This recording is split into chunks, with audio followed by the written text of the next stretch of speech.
Welcome to Inherited. I'm your host, Ruby Hall. Every week, I'm joined by a guest who tells me about the rule, relic, recipe, and ritual that has shaped who they are. And today, I speak to Liam Stapleton, co-host of the Ben, Liam and Belle National Drive Show on Nova FM. He's also known as that guy who does voices at his wife on social media, where he's built a following of hundreds of thousands of people. But despite all the success at just 28 years old, Liam's seen some pretty tough days. In this conversation, Liam opens up about the horrific hate and backlash he experienced after landing his dream gig at Triple J at just 20 years old. Liam's hilarious, ambitious, and kind-hearted nature shines through in this chat, and his strength is a testament to the person he is today.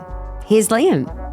Hi, Liam. Ruby, hello. Oh my God, it's so good to see you again. I know, old pals. I know, I used to work with you on your show, Ben, Liam and Belle at Nova FM. Yes, this is true. Yeah, when I first moved to Melbourne. Yeah, and I reckon we were just talking about it. It was around this time last year.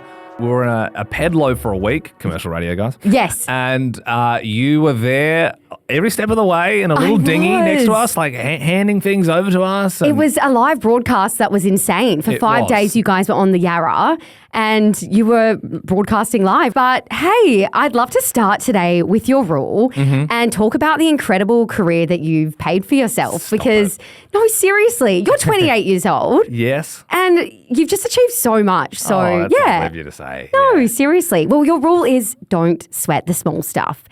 When did you first begin using this rule? I mean, I think it's been something like in the vocab since I was younger, but I probably only started really buying into it, 3 or 4 years ago. Yeah.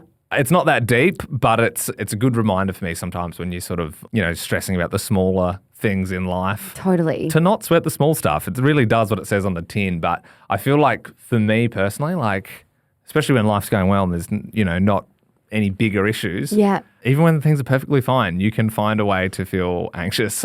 Absolutely. With picking the little things. So, if you sort of keep telling yourself that, like most of the time life's like pretty good, I mean, this is a really important rule if you're going to be in the public eye. And you rose to mainstream prominence really early in your career. Can you take me back to the day you found out you were going to be a breakfast radio host of a nationwide show? Yeah, well, that's the thing. It was that weird thing where I started in community radio in Adelaide. So I was sort of pretty much like in school, I was still doing like a weekend breakfast show on community radio. And then after school, I started doing a full-time gig with Ben, who I still work with. And we did that sort of for 3 years. And then when I was 20, I got the call. I was at Faster Pasta. Oh my God, Faster Pasta, iconic. You got that in Perth? Yeah, we did. So it's in Adelaide. And it's like, I don't think it's in Sydney or something. There's a few spots where they don't have fast pasta. I'm like, you guys are missing out. The ravioli Milanese, what was your order? Oh, one of the creamy ones, the tortellini. You're a carbonara girl. I am. So you're working at Faster Pasta and community radio? No, I wasn't I was just picking up some Faster Pasta. Oh, sorry. I should have been more clear. I was with my sister in the car. It was actually the day my sister finished year 12. So she graduated and I'd finished my breakfast show and just like raced off a little bit early that day so I could go see my sister at her like assembly. And then we were getting some celebratory raviolis after Milanese, of course.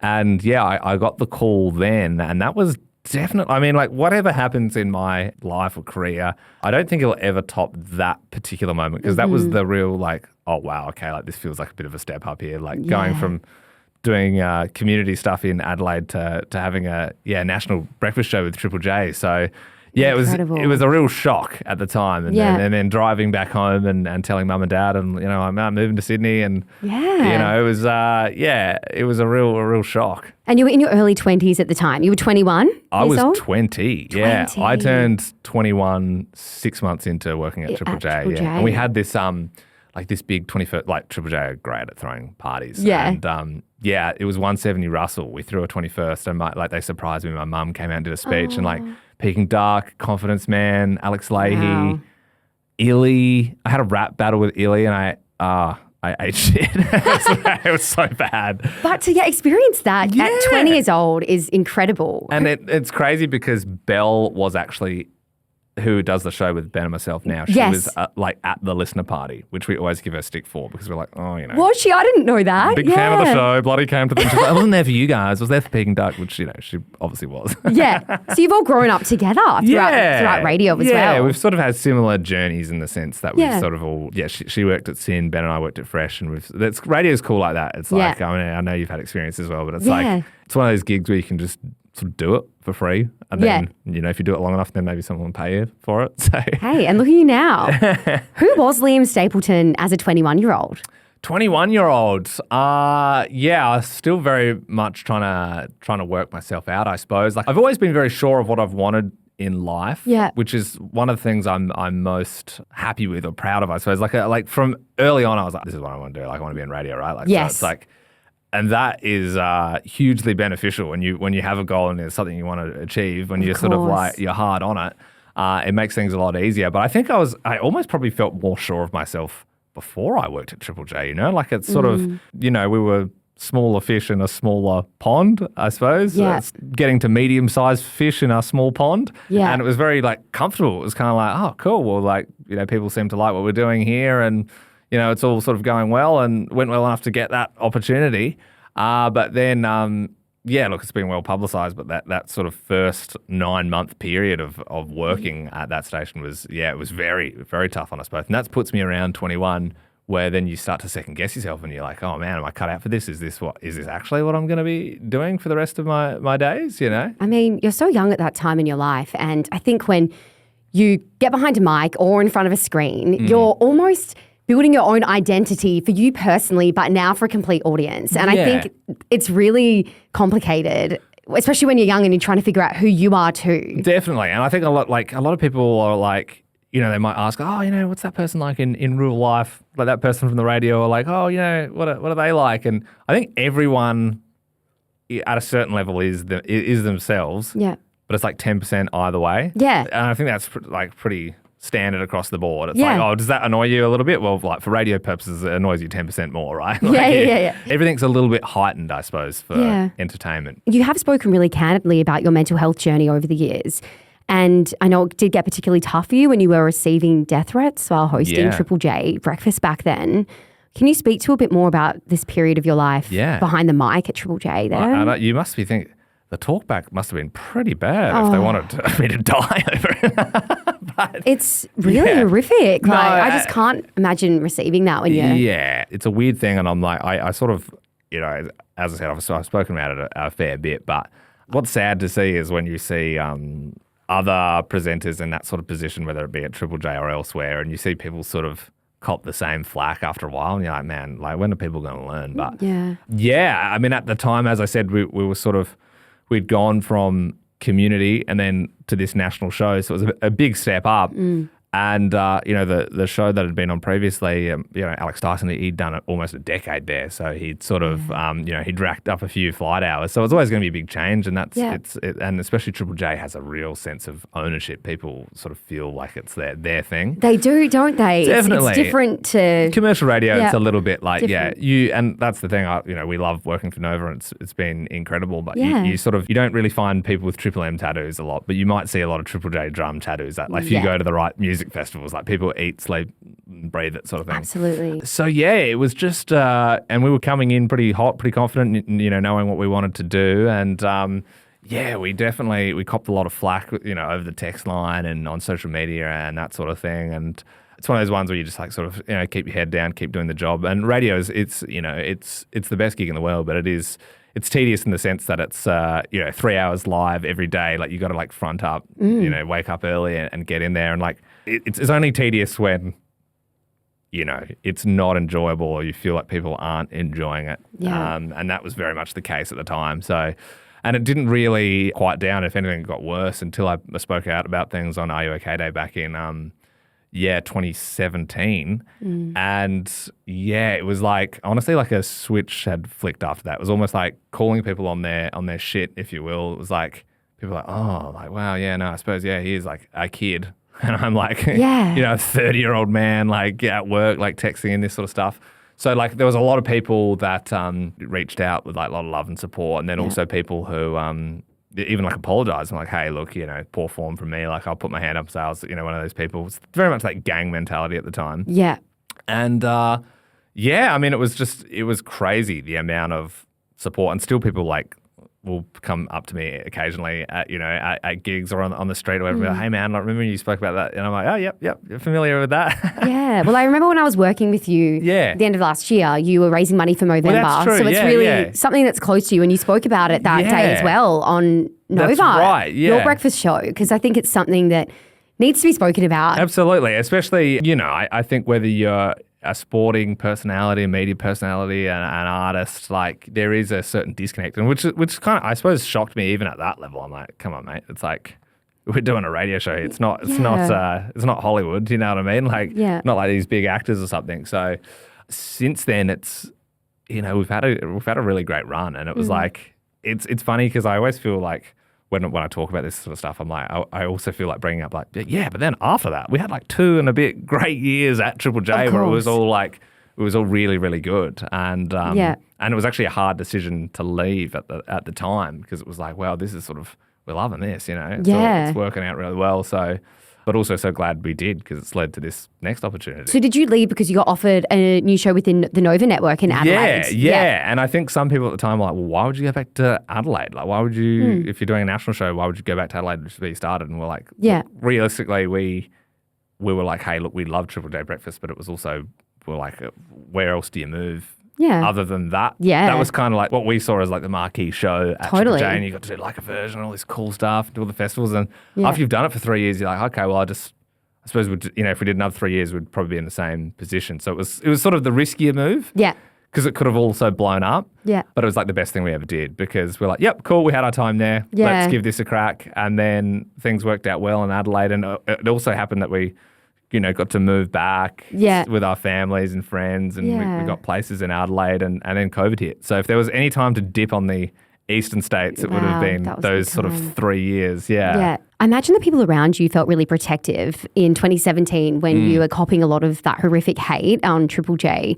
How did your closest loved ones deal with it during this time? Like, it must have been hard to watch. Yeah, no, it was brutal. And I think even some of my friends, maybe they didn't know the extent of it or maybe how I was feeling. I saw as closer friends, I would have, opened up to them about it. But it also, when you're feeling that way, sometimes you want to, you're sort of ashamed of it and want to hide from it. And so it's almost like pretending that it was all cool. But that was one of the harder things. Like even my nana, my Irish nana, she was like in there like defending me in the comments at some point. And I was like, oh my God, this is so embarrassing. I love a nana though. I know. I was like, oh, that's so sweet, but don't do that. And then or like people that I'd worked with in radio in the past, like defending me, or people I went to school with, and then they were getting like ripped into as well for their profile pictures or like their weight or different things like that. And I remember seeing all that stuff and thinking, oh, this is awful. And then even when people reached out and they were like nice, like, hey man, like don't worry about that wall post. Because, someone might post on the Facebook page wall and be like, oh, these guys are shit, yada, yada. And then it would just get like tons of likes and comments and stuff. Yeah. I remember my old maths teacher was like, hey, like, hope you're okay. Like, I've seen some of the stuff. And I was like, oh man, even my maths teacher from year 12. Like everyone thinks I suck. Like if everyone's saying this, or like a friend once was like, don't worry about that wall post. There was one really bad one. This was actually like the week before I opened up about everything, and it was just like doing great numbers, to be honest. For a hate post, it was like just so many comments. People just and it's just saying stuff. I'm like, man, that didn't happen, or I didn't play out like that, or and I read every single comment, and I didn't like sleep that night, and rolled straight back into work, and then open the text line and then again. And then even some people are like, screenshotting it, like, see what people think, like, yada, yada. Like, it's crazy to think. Like, I honestly think, like, now when I talk about it, I'm like, what the heck was that, man? Because I've worked in radio for a fair bit since, and I'm like, we have never had that sort of, I mean, I think at the moment, if someone doesn't like us, it's cool, they'll just switch off, whatever. Exactly. Ratings will go down a bit, but I'm like, I haven't had a message like that pretty much since then. Yeah. So like 2018, 19, 20, 21, 22, 23, 24. Yeah. So it's a weird time. I don't know what the hell was going on there. Yeah. So you spoke out on Are You OK Day. Yeah. And did you speak to the listeners that this was on live radio? Yeah. It was one of these things where it was like, oh, like, should I say something? Should I write some things down? And then it was very much just like from the heart type job. And it's funny as well. Like I sort of almost see myself as a bit of a different person to that person now, like remembering how much of a tough time I was having. But then I'm also like, proud of my younger self for doing that. Like at the time I was like, it was so nerve-wracking, but I was also in such a state that it was like, oh, well, you know, this is preferable to what I was feeling constantly. And it was also like just the year before I met or got with my beautiful wife. So it's just like a weird time. Even when I see some photos of that time, the other day there was like something that popped up in like my memories, and it was like a weekend that I was in Queensland for like my auntie's birthday or whatever. And I was like, oh God, I remember being so down in the dumps that weekend. Like I was like, that was not a good time for me. Like I don't even like looking at the photos from that sort of, you're just like, ugh, move past that, you know? What did the experience do to your friendship and your co-host Ben, like with the two of you? Yeah. Oh, it brought us closer together for sure. We're very different in that sense as well. I'm probably more open to, you know, talking about those sort of emotions. Ben's probably more, he's an emotional man still, but he's a bit more like a stoic guy. He's from the country, that sort of thing. But yeah, I mean, he's a dad now as well, and I think you can actually see him being more open to that sort of stuff. And he's you know, you see him with his son, he's such a great dad. But yeah, it's definitely that shared experience that we had together. Totally. And also, like, whatever happens, I'm like, oh, well, we got through that. So it's like it's always nice knowing you've weathered worse storms, you know what I mean? Like, yeah. And I'm happy that all of that stuff happened, because I think we're better people, more well-rounded people because of that. Probably more of an empathetic person. And I like, let's be real, like I've had a good trot really. I haven't had too many big challenges or adversity to face in my life. That was probably one of the hardest periods I had. But then I also don't want to belittle that as well, because I was like, oh yeah, I'm sure like not a lot of 20-year-olds get 9 months of dog's abuse from strangers for, you know, so it was bad at the time. Yeah, it's not normal to go through at all. And I think, like you were saying earlier on, it almost was like a bit of a moment for you to go, can I actually do this? Like it made you question yourself. Oh, yeah, 100%. And people are like, oh, you know, at work, they're like, hey, you know, it'll pass. Like it happens to everyone. Like, you know, you got to expect a little bit of this at the start. But like when you're getting past the 6-month point, you're like, ooh, okay, what do we do here? Like, what do we? Yeah. But yeah, it was even better being able to like, you know, win that audience over and have that. So, yeah. Because I also think I'm like, yeah, what happens? What if I was just like, oh no, like F this, I'm quitting or we're done. But that was never, we were never thinking like that. No. Especially because we'd worked so hard to get to that point in the first place. It was like, well, we're going to make this work. So you're not a quitter. Aside from radio, you've built an incredible following online. On your Instagram, you've got 650,000 people following your videos. And you're known for being the guy who does voices at his wife. I love these videos, and I think a lot of people do. They've been a huge success. What initially inspired you to start including your beautiful wife, Sarah, in your social content? Yeah, it's funny. It's probably been one of those things in the back of my head that I was always like, oh, I want to do my own sort of videos and stuff as well. Like, you know, some people are like, oh, no, I can't stand TikTok, like waste of time. I'm like, I froth it. I love it. I'd spend hours on it if I could. I love watching other people's things and just be like, that's so funny. You know, that's how I also feel like that's how I connect with my friends as well. Like, you know, I'm sure you're the same. Like you're sending like videos and like, how funny is this? How good's this? So I very much like respected people that did that and was like, I'd love to have time for that. And to be honest, we'd been doing a breakfast show for like a decade until the start of this year. We got moved to this late drive slot. Yeah. Which has been a game changer, because instead of starting work at 4:30 a.m. and getting out of there around lunch and being a bit pooped, like now I'm starting after lunch. So I've got my mornings to myself, drive Sarah to work, walk the dog, go to the gym, get my little routine done. Sweet. Yeah. Now I can like, you know, muck around, make some videos before I head into work. But yeah, and voices, like I've always done them and I like doing them, but I suppose in the back of my head I'm like, it's a bit lame, right? Like, no, they're hilarious. You know, well, you know, it's like, oh, like impressions, like really is that? Then this year I was like, nah, I'm leaning into it. I'm like, it's like actually what I love doing. And you know, you're just talking about that 10% either way. Yeah. That's another thing that I'm really happy with. Like with all of those videos, it's like, it's a little bit 10% either way, but it is genuinely me and us. Like, do you know what I mean? I'm like, I am quite often doing voices to annoy Sarah around the house. So it's like, just, you know, documenting that and packaging it up. It's like, I'm not like caught in this thing now. I'm like, shit, like I'm angry about this all the time. And I'm like, I'm not like an angry person. Like I'm playing this role. I'm like, oh yeah, no, I've got, there's so many that I'm like, oh yeah, that's right. I can do that voice. Like, I haven't even thought of doing a video with that one yet. Like I'm sort of, seems to be like Borat and Harry Potter seems to click on. So I'm just like, constantly doing them. Yeah, I love it. Well, we'll get into a relic next. And your relic ties in with your rule as well. Don't sweat the small stuff. It was something that was gifted to you by your parents. Can you tell me about it? Yeah, it's a record that sits on top of my, I got this wicked little, this little record player, and we got this off Facebook Marketplace. It's like, I'm really proud of it.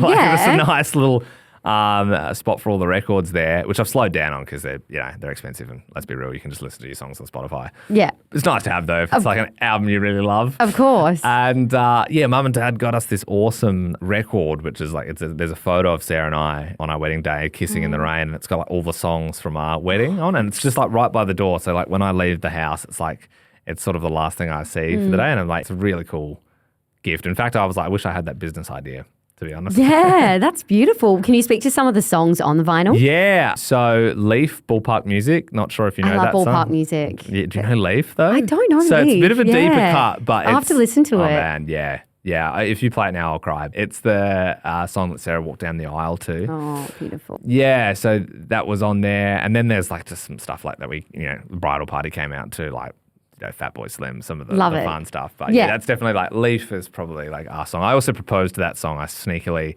sort of, when I proposed to Sarah in the Riverland in South Australia, it was actually her birthday tomorrow, and it was her birthday like 3 years ago. So I went to the river under the guise of her birthday.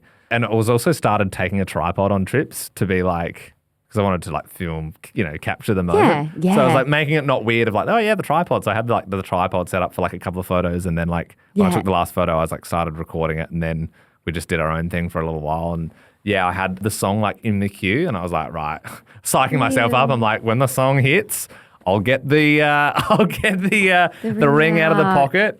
And honestly, that all worked out perfectly. And she was genuinely completely surprised. Yeah, did she not see it coming at all? Nah, no way, because we were away for her birthday. It almost all went to shit because I said, wear something nice, your birthday, we're going out for dinner. Yeah. But mainly because I was like, when I'm proposing, I'm sure she's not going to be wearing like trackies. Like she might want to get some nice photos and that sort of stuff after. And she was like, but where? Like, we're in the Riverland. Like, where are we going? Where is nice enough to wear something nice? And I was like, it's a good point. Like, it's just like pretty much pubs and houseboats. And we were staying at this like really nice Airbnb, and I had like arranged for a chef to come and do like a nice like dinner for us.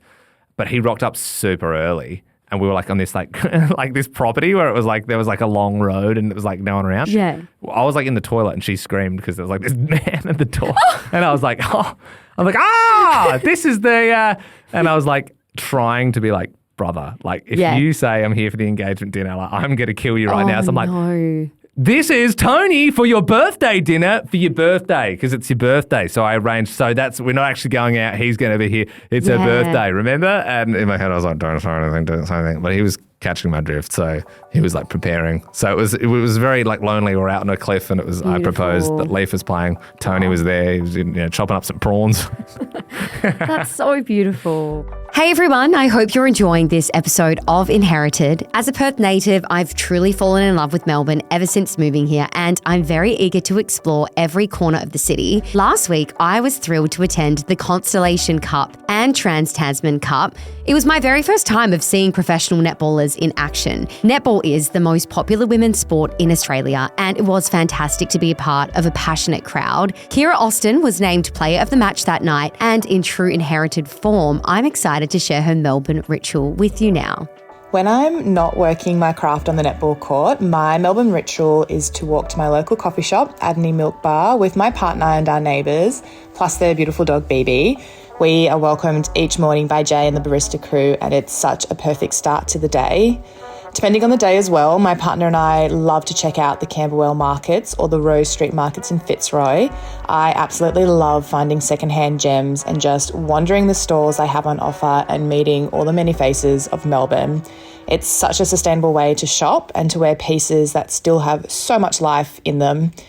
It's this lively feeling at the weekend markets and the bubbly chit-chat on the streets that make this out-of-office ritual so special to me. It was wonderful to see Kira shine in her hometown of Melbourne. From October to March, the city truly comes alive as Australia's event capital, bursting with festivals, food, music and sporting blockbusters. You can discover the full event lineup and explore what makes Melbourne unique at www.visitmelbourne.com. All right, let's get back into today's episode. Take me back to the morning of your wedding. How are you feeling that day? Oh, look, it's such a funny thing. Like when people ask about our wedding still, people are like, is it the best day of your life? Absolutely not. Like, not at all. Like Sarah would say the same thing if she was here, but our wedding was a bit of a shit show, to be completely honest. Yeah. It flooded out. It was in Adelaide in December, 9th of December last year.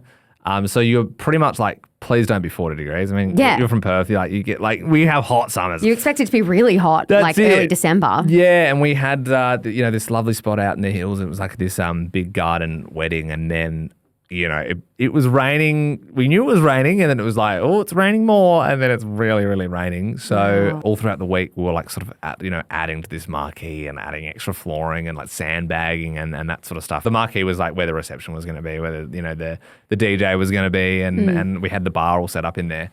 And the rain wasn't really holding up morning of, and then there was a little bit of radio silence. Like, you know how like the guys, like, it's a bit of a cliche, but it's a classic. It's like, oh, all right, guys, let's put your bow ties on. We'll get a photo. And then you just sit there doing naffle for like 4 hours while all the bridesmaids are getting the hair and makeup and like it's all go, go, go.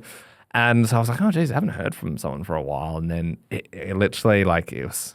and I don't blame the people involved. It's just the weather's the weather. Yeah. But the timing of it was shocking. Like, we were doing a first look, classic. But it takes the pressure off, right? You get your photos... And you get to spend like half an hour with each other before your actual ceremony. And so I was standing there waiting for the first look, and my heart was like beating out my chest. I'm like, here we go. I'm going to see my wife and like her dress, like huge moment for me. And like literally they have the like video guy there and everything. And like I'm like waiting there. And I get a tap on the shoulder, and I turn around like, here's my moment. Like, and I hadn't seen the dress yet and all that. And it was one of the staff members were like, hey, just me. The reception's flooded out, so we're not going to be able to do the reception. This is like half an hour before the ceremony. What? Which would move the ceremony into like this shed on the property because it was just the garden wedding was not going to happen. So, and they're like, we're not going to tell Sarah because we don't want her to like ruin her makeup before the ceremony. And I was like, we've got to F and tell Sarah, guys. Like, when do we break it to her? Like, I do. Also, the reception's not happening, by the way. Wrap it up, guys. So I was like, oh, God. Like, what? Like, what do you mean? Like, because it was raining so hard. It had flooded out the marquee. So it was like the dance floor and bar and all the flowers and lighting and all that was just underwater. Whoa. Yeah. So, and I was like, oh, man, this is a genuine nightmare.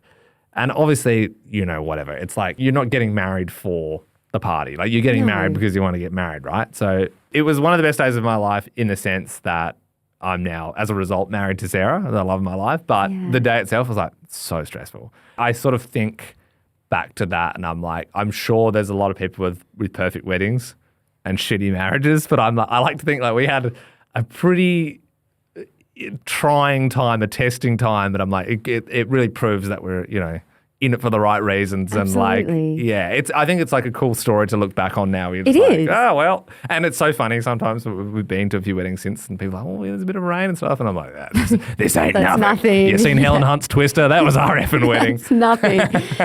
On the relationship you've built with Sarah, was there a moment when you realised you wanted to marry her? So I had a bit of a crush on Sarah at school. We actually went to school together. She was a year older than me. Yeah. So the maid of honour at the wedding, her brother was the best man. Yes. So like my best friend Harry, and they were like family friends of ours, and Holly was Sarah's best friend. So like a few times like growing up when we'd go out or whatever, I'd be like, oh my God, that's Holly's friend there, Sarah, so hot, Sarah Casanti. Yeah. And she was always so nice at school, and it's one of those things though when you like some people be like, oh yeah, I like this feels like there's a bit of a connection there, but you just sort of don't really like pursue that at all. But we sort of end up getting together at Falls Lawn 2017. Woohoo! Yeah. Good festival, and by that year, sort of when I was probably going through some of that trickier stuff, I'd sort of like had sort of shot my shot, if you will, like slid into the DMs, and we were sort of talking a little bit on and off there. And I kissed her for the first time whilst Flume was playing and the amphitheatre there in Lorne, and then sort of the rest was history. But we also, because Sarah's living in Adelaide at the time, and I think she sort of had to go into it being like, well, he lives in Sydney for work. Am I going to have to move to Sydney? Which is pretty intense, really, when you sort of have to make that call early. But I think long distance helped us in the long run because, if someone's not into it, they're going to drop off pretty quick. You know, I know you'd be doing long distance now. at the moment. Yeah, it's not for the faint-hearted. No, it's not. But I think if your connection's strong and you last, then and you can get through that time 100%, I back it in. Like we gave most of our weekly wage to Jetstar or Tiger Airways at the time. Feels right now. Respect. Pour one out for Tiger. But yeah, we were strapping on the Tiger every weekend just like to go back and forth. Yeah, and wow. So she had to make that sort of sacrifice, which I'm always, very thankful for. But like same with Ben and his wife Sam as well. Like our partners have had to move from Adelaide to Sydney, Sydney back to Adelaide, Adelaide to Melbourne. And, you know, we work with each other and get to go to work and that's all sort of the same. But like, you know, that's with a lot of people who work in this sort of industry or radio and you got to move around. And it's like, well, that's well and good for us, but they have to find new jobs as well and, you know, new networks and that sort of thing as well. So it's, you know, there's a lot of support there behind the scenes that was sort of I'm extremely grateful for. So when she moved, did you kind of know she was like the one you wanted from the start? Yeah, I mean, it was like very different from early doors. It was very much like, oh, well, this just seems right. Like it's sort of like, you know, even when you see some people, I think I said that to Sarah early on, when you just like cuddling people, like I'm like, not like a super touchy-feely person, but sometimes you'd be like, ugh, can you get off me? Like, you know, you think, like, oh, yeah, cool. Like, you're nice, but it's like, that's enough now. Yeah. I was never like that with her, like always, you know, just lying on the couch and that sort of thing. And yeah, I think, you know, I could probably count the fights we've had on 2 fingers. You know what I mean? We're sort of very, you know, we've got a similar view on the world. And I think we've got a very healthy relationship. Like there's just like a lot of trust there and a lot of love there. And I actually decided, you know, I thought Sarah was the person for me for a long time, but when we were away in Queensland, we just had this holiday and I was like, you know how sometimes you just like when you're away from it all, I know sometimes they say that makes or breaks a relationship like a holiday, but we just had this awesome like just 2 weeks together at the beach and I was just like, I mean, it's not getting any better than this. I'm like straight up, I'm like, I want to marry this person. So, and yeah, best decision I've ever made. I mean, hey, early doors. Might go to shit next year. No way. I'm obviously the bond joking. You two have built so I'm joking. I know. In what ways has Sarah supported you through some of your toughest moments? I know she sort of came into your life right after that period that was tough for you at Triple J. Definitely. Well, even throughout that, I suppose I was sort of talking with her a little bit and she always says that a lot, like that she feels bad that she wasn't there for me at the time. And I'm like, well, you can't really blame yourself for something. And she was going through some trickier stuff at that time in her life as well. So, you know, it would have been great if we were together back then, but also, you know, it was also probably good that we weren't just, you know, high school sweethearts and then we had a few years there of just like traveling and doing our own thing and before we sort of got together. But yeah, I mean, she's a huge support. I mean, just in everything that I do, like even just, I don't know if you're like this in your relationship as well, but so, you know, sometimes you just feel like you're recharging your batteries when you're with someone. Yeah. That sort of thing. We have that effect on each other. So sometimes, you know, even I was away for work and didn't see her for 2 or 3 days, and you're like, you feel drained, and then just having like them around, having dinner with them or just having a little bit of time, it just sort of like lifts you up so much. Like I'm still at that stage where I'm like, sometimes I'll be at work and like miss Sarah. I'm like, hang on, I saw her this morning. I'm like, it's so beautiful. Yeah, but it's, you know, and it's nice when the feelings reciprocated. Like I don't think we were ever like, oh, like, do they like me or do I like them? It's just very natural in that sense. Yeah. And then not to mention all the, you know, the sacrifices of moving and which it seems kind of like archaic really. Like it's like, oh, well, you know, we've got to move for my job. Like it's the, you know, and it does feel bad having to do it honestly, especially when we were in Sydney. We had literally so I lived with 2 girls who were a little bit older than me, Anna and Ash, and they were like my Sydney mums basically. They were just in their early 30s and I was 20 and they like looked after me a lot. And that was the first time moving out of home. So like, they're like, hey mate, like you need to stop eating me goring. Like you need to actually cook some chicken and make some salad. And I'm like, oh really? There's a place called Indian Home Diner, IHD, in like Darlinghurst sort of way. Yeah. Jesus. They do these Indian kebabs. You would die. I know you're a bit of a Macca's fan, right? Yeah. I'm KFC. You're KFC. No. Dirty Bird. Hell yeah. That's sorry, I got your allegiance wrong. No, but I'll eat anything. I'm a big foodie. You got to go. If you're ever in Sydney, it's like, so they have like a garlic cheesy naan and then you get like the 1, 2, 3 or 4 and they just have like butter chicken and like an onion bhaji and they just smash it up. I was just living off those That's things. You at 21. Yeah, I was a flat stick. I love that you had these 2 30-year-old almost like mum figures for you while you were living there. Yeah, and we still keep close. Like Ash and Anna, like they were in Melbourne recently and caught up with them I've MC'd Anna's wedding recently, and like we're still very close. So, but then Sarah moved into that. Yeah. So then I was living with these 3 ladies, which is also like, I never had like lived in a boys' share house. I'm like, thank God, really, because as I said, like I don't, I've been to some mates' share houses before. I'm like, you see like the hair in the sink and stuff. I'm like, Christ, like wash that down. Yeah. What are you doing there? Yes. Can someone flush the toilet, please? It smells like shit in here. Like, so I've always, bar my dad, I've lived with women, and it's like if they liked the place nice and neat, I liked the place nice and neat. Totally. And we sort of were all able to keep it like very chill. But when I got the Adelaide gig, Sarah and I had just got our first like rental, just us two in Redfern. We just got this little 1-bedroom apartment. So I remember that was like quite a tricky time because we were just like, oh, this is so exciting. And then it was like, hey, I think we might have to move for this opportunity. And move again. Yeah, exactly. And she's probably only just getting to the point where it's like, oh, I love Sydney now. Yeah. Like, oh, actually, we're going back. So and same deal with Adelaide and then back to Melbourne. It's like, okay, we know even less people in Melbourne, but sometimes with radio, it's sort of you find out, it's like, okay, well, like this is such a cool opportunity, but it's happening like now. So like you're moving next this week. It's that soon. Yeah. What has she taught you about letting go of the small stuff? She's great like that. She's a real sounding board. Like quite often I'll be like, oh, but this or like that. And she's like, yeah, but does that matter? Like, why does that matter? Or like, you don't have to do that, or whatever. There was something recently where I was on a TV show and they're like, hey, we want to talk about this topic. And I was like, I really don't want to talk about that. Like I'm not comfortable with that. Yeah. And she was like, well, like what? Like just tell them no. Like why? And I was like, oh, no, but it's like their thing. Like, she's like, just call them and tell them no. And I was like, yeah, fair. Actually, good point. And it was fine. And we just like moved on. They just dropped that particular like news story. But she's very good at just like zooming out, I think, sometimes. And I think I have the same like effect. Like sometimes. Yeah, you bounce off each other in a way. You're like the yin yang for each other. And like sometimes you might not be internally able to tell yourself that, but she can recognize that in you. I find it so funny sometimes the stuff she's stressing me out. I'm like, this is actually ridiculous. Like, what do you even like? I'm like, honestly, sometimes I'm like, I think there was a thing recently and I was like literally like laughing at her. I'm like, I love you, but like, seriously, what are you worrying about? And she's sort of. It's good. You get each other out of your heads. After a couple of hours, she's like, sorry about that. Like, I don't even know what I was thinking. But it's so true. And like, we all do sweat the small stuff. Do you know what I mean? Well, like, you definitely get caught in your own little world sometimes. Like, who cares, man? Like, it's not life or death. Like, whatever. And even like everything I do, it's like, I'm not doing open heart surgery on babies. I'm like, mate, I do Borat impressions on Instagram and I work in commercial radio. Are you kidding me? Like, it's like it's a piss around. Like, it's like, nothing is that serious. Like, it's whatever.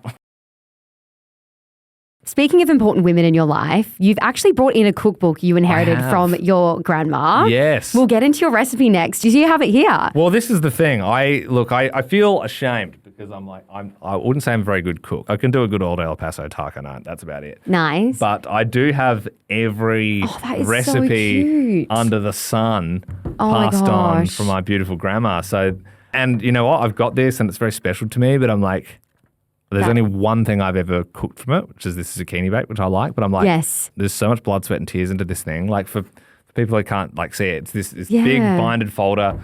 There's probably like 80 laminated pages in there. It is incredible. There's all these gorgeous photos on the front and the back of you as a baby and a little boy. Look at that. So your grandma made this for you. God, they're creative, aren't they? Yeah. And then it says, Grandma trusts that one day in the future you will have lots of fun making these recipes. All my love, Gran. And the photos are done with love from Gramps. And so this was made in 2009.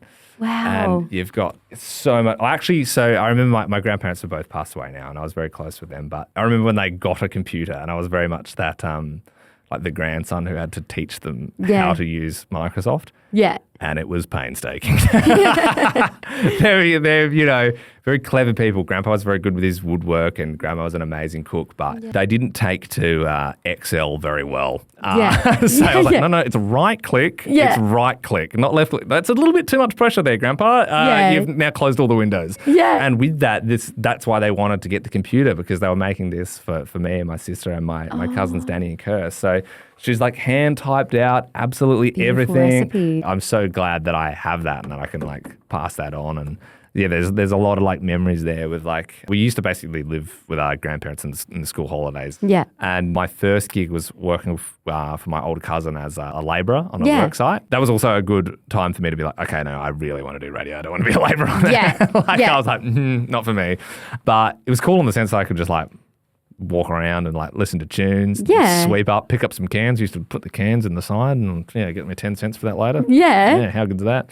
But yeah, my grandma would make me like these sandwiches, like she would like hand make the bread and like pack have a packed lunch every day. And I'm like, man, I can still taste it. Hey, I can still taste the bread. I'm like, I said that to Sarah the other day. I'm like, I think we need a bread maker because I think I want to make that bread again. Your grandma's bread. Yeah. Because the recipe that you inherited is zucchini bake. So that's what you do make from... I can make the zucchini bake pretty well. That's in here somewhere. So it's not in biscuits, it's not in desserts, it's not in pastries, it's not in meat. It might be in miscellaneous or vegetable. Okay. As we can see, it's all labelled well here. It's amazing. So you were really close to your grandparents growing up as a little gut boy? Yeah, absolutely.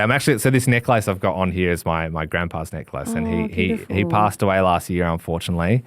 Yeah, I was very close with him, and that was the other good thing, even about moving back to Adelaide. Like by that point, my grandma passed away from cancer back in 2016, and he'd sort of got to the point where he needed to be in a nursing home. But I spent my Wednesdays with my grandpa, so I'd like finish up work and then I would just go to the nursing home with him. And I think that now it was a bit sad last year actually because he died the week of my birthday, and I was sort of caught between I was coming back the weekend after, and I knew he was probably going to pass away in that week, and it was very much like, do I go home that weekend or not? And I didn't, and he passed away within that week, unfortunately. And I remember it's such a funny thing, like when I say sometimes you just got to switch it on for work. At the time I found out I was doing a pregnancy photo shoot with Ben and his wife, Sam, I've seen these pictures. I was the godfather. To be honest, it was a good thing to get my mind off of it because so Sam was heavily pregnant, and there was this whole thing where I wasn't the best man at Ben's wedding, so I was going to be the godfather. Yeah. And so we did this like ridiculous photo shoot where we were like both holding her stomach, and it was really gross, and we were wearing like chesty bonds and stuff. Yeah. And I was devastated knowing that that's what had happened at the time, and it very much had to be like, put on a smile, like we're doing a show here. Yeah. And I was like beating myself up that I didn't go that weekend when I knew I could have.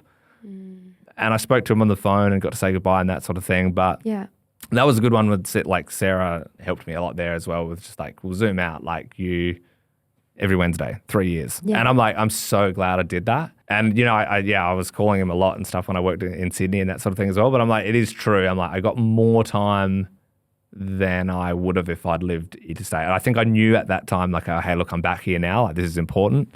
So, yeah, I certainly like...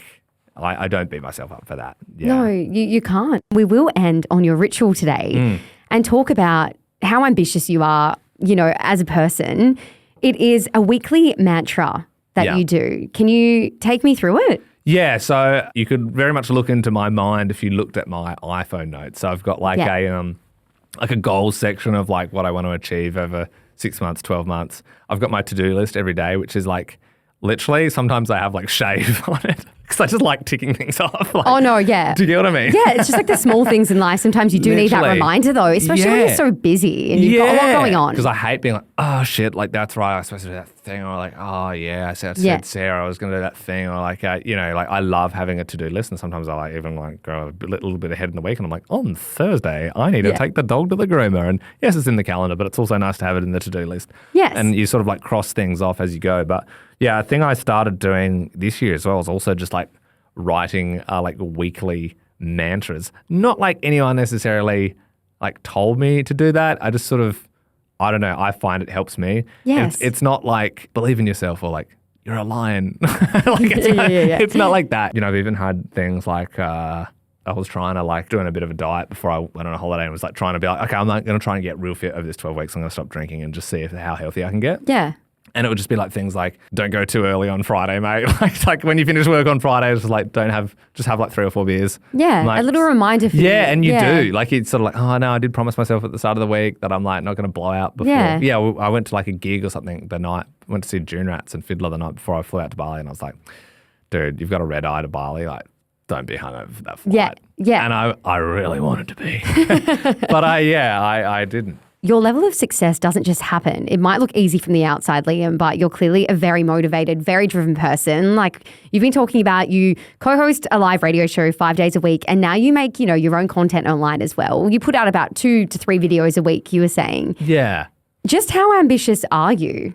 Very. Yeah. Like it seems weird saying you're ambitious when like your whole thing is like just mucking around, which it is. Like I don't take myself very seriously. Yeah. But I get the biggest kick out of having goals and when you set your mind to something and then it pays off, there's no greater feeling. Like do you know what I mean? When someone's like, oh, look, I want to be able to run like 3Ks and you sort of slowly build yourself. And when you do that, like there's no better feeling for me than achieving something that you set your mind to. So yeah, even with that social sort of thing, it's like normally I don't like to put goals down as like numbers because more it's like a feeling thing. So it's like, who cares how many followers you've got? It's like, are you doing something that you enjoy and you like? But at the start of the year, I had, say, 80,000 followers. And I was like, this year, I want to get 100,000 followers. Well, you only had 80,000 at the start of this year. Yeah, only because this year I was like, okay, I'm going to actually put time into this and it's going to be my side hustle. And I reckon I got to 100 in like 11 days or something like that. And I was like, oh my God. Then I started just putting the goal up by 50. Of course. And then, it's so nice to be able to just tick them off. But then as soon as you do, you're just like, okay, next one. Next one. Which is probably long term.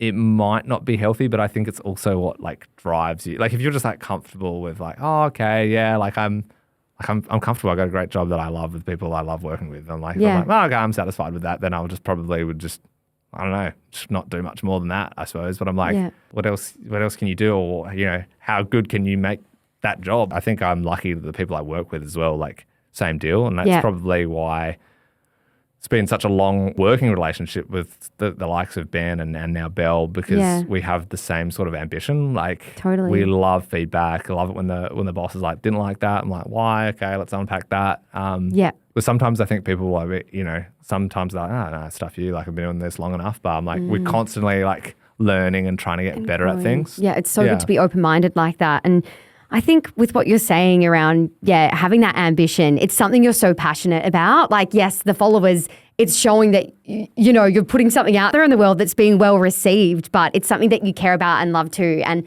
that's at the heart what's important to you. Well, and I genuinely love it. Yes, maybe Sarah doesn't love it all the time, but I'm like, I love it. I love even just getting to the point where I'm just like, I've sort of like put a bit of money, like my own money, of like, oh, cool, like I want to buy that costume. That'll make it like a little bit more funny. I don't know when this one drops, but I have paid a movie prosthetic artist this weekend. Prosthetics for Halloween? No, just for a video. I'm just going to scare Sarah. She's going to be out of the house for a couple of hours, so I'm going to get the movie team in and that's put some proper Voldemort on. Yeah. So I'll get the makeup artist in, and I'm like, what else could I do to like? And then it's fun when you're just like, especially when people like are just enjoying it. It's like, that's nice, Do you ever find yourself putting too much pressure on yourself, being so ambitious? Look, I definitely think Sarah probably is the key to being more grounded and well-rounded there, but I'm definitely, that sort of comes back to what I was saying earlier, like when I got that routine and when I don't get that routine in, then I start like feeling awful pretty quick. Yeah. People say that sometimes it's like, oh, well, you go to the gym and then you feel better, of course. Yeah. But it's like, I probably wasn't always that way inclined. Like I was probably cared about work, like radio work more than like anything else and didn't really like look after myself too much. But you do want to keep pushing yourself. So that's the double side to it, I suppose. Like sometimes you can catch yourself being like, all right, well, mate, like chill out a little bit. Like I'm never that satisfied with a lot of things. There's rare moments where I'm like, hell yeah, nailed that. Like I'm like, it's strange, that's isn't good, it? but maybe we could do that better next time. Or like, maybe there's a bit more in that. Why are we so hard on ourselves, especially when like, you're growing so much this year in your career and like it's just happening and it's just kind of going by in life. But yeah, it's sometimes really hard to actually let that sink in and give ourselves a pat on the back. Yeah. Well, also, I think it's just that thing. It was like, well, if you pat yourself on the back too much, it's like, okay, mate, well. Exactly. You're a humble person, though. And you're not going to get anywhere too fast if you, and sometimes you see that with people as well. You're just like, get over yourself. Yeah. Seriously. I like to think that I'm like that myself, and the people I around and surround myself with are like-minded people who are just like, have a love, like a genuine love for something and are doing stuff for the right reasons. I'm sure it would be pretty tedious if I was doing radio and social media for money. I mean, I do get money as a result, and this is my career, but I'm not like, all right, better do this for some coin, or like, it's like, oh, fun, what can I do next? Well, it's been a passion of yours since you were a teenager. So I guess the goal for you in the next 5 to 10 years is to continue what you're doing, but travel a bit. You might like to move overseas at one point, see what happens. Yeah, potentially. Like I'm sort of like, I don't know. I'll see where it takes us. Like, I mean, my work goal at the moment is just get late drive to number one around the country, like in that particular time slot. And then as far as like socials, it's just like, look, I just want to keep having fun. And like, if it's not fun, I'll stop doing it 100%. Like, I don't want to be like a slave to the algorithm. Like, okay, tape up the nose again. It's time to do another video. But it's like, it's such a fun thing for me at the moment. Well, with all of that in mind, Liam, we do ask one final question at the end of Inherited, and it's, what do you intend on passing on, and who are you passing it on to? Well, look, I think kind of what we just touched on as far as a message goes, it would definitely just be like, set your mind to something and work hard. Yeah. It's not like groundbreaking, but it is very true. I feel like in my case, it was just something that I've always just believed in. It was kind of like, okay, cool. Well, and every day you're working towards something. It's that thing of like, if you're working hard at something you don't care about, it's stress. But if you're working hard about something you care about, it's just like passion, right? It's just like, and that gets you through the tricky times. And when you're starting out and it's like, you're doing it for free. Like, we did so much work for free for years.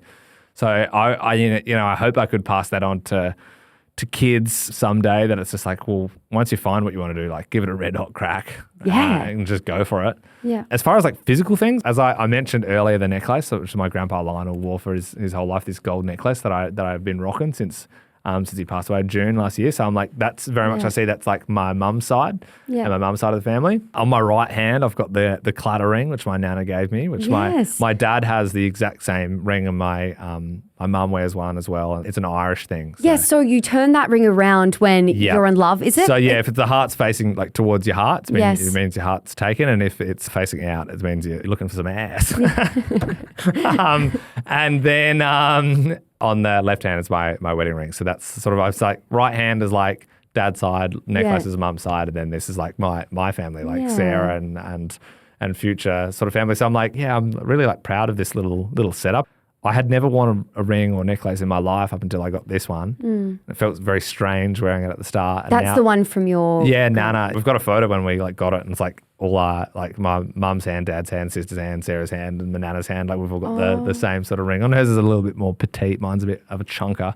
Yeah. But I would like to hope I don't lose these and can pass these down someday as well. Who to? Future children? Future children, hard to say at the moment. I'll just handball them to Sarah if we don't have kids, I suppose. Yeah, exactly. Yeah. This podcast has been fun. I'll give you one if you want, Ruby. I mean, you seem pretty keen on that clattering. I can see you checking it out. I have seen someone does wear one in the office, but I couldn't remember which way you put it for seeking love. And there's a bit of a friendship meaning to it too, isn't there? Yeah, I think they can also be, like, I could have given one to Sarah as like some people use them as engagement things as well. But so Nana had already given her one. And that's the other thing. My Nana, she's a Catholic woman. She's also into like, I don't know, not voodoo, but she's sort of like... A bit spiritual. And she gave Sarah... None of my last girlfriends got one of them, but Sarah got a clatter ring quite early. And she's like, she knew she was the one, that sort of thing. So I was like, that's always a good double thumbs up from Nana. That's beautiful. Liam Stapleton, thank you so much for coming on Inherited today. I've thoroughly enjoyed this conversation. You are going places. I mean, you have been since you were a teenager, and it's been a real joy. So thanks for coming on. Thank you. And I've been loving. I've listened to a few episodes, and it sounded bloody good. No, it's been great. Cheers. Thank you. No worries. You've been listening to Inherited. To support Liam, follow him on Instagram at Liam Stapleton. And if you enjoyed this episode, click follow on your favourite podcast app. We're also on Instagram, TikTok, and YouTube at Inherited the Pod. We are a new show, so if you want to support us, please make sure you click subscribe on YouTube. It's how we grow our audience and really the best way for us to continue speaking to incredible guests. Take a picture of the episode, share it to your story, spread the word. We are only a little baby to this platform. We're very new and we want to spread it. We appreciate it so much, and we'll be back with another episode next Tuesday. So I'll see you then.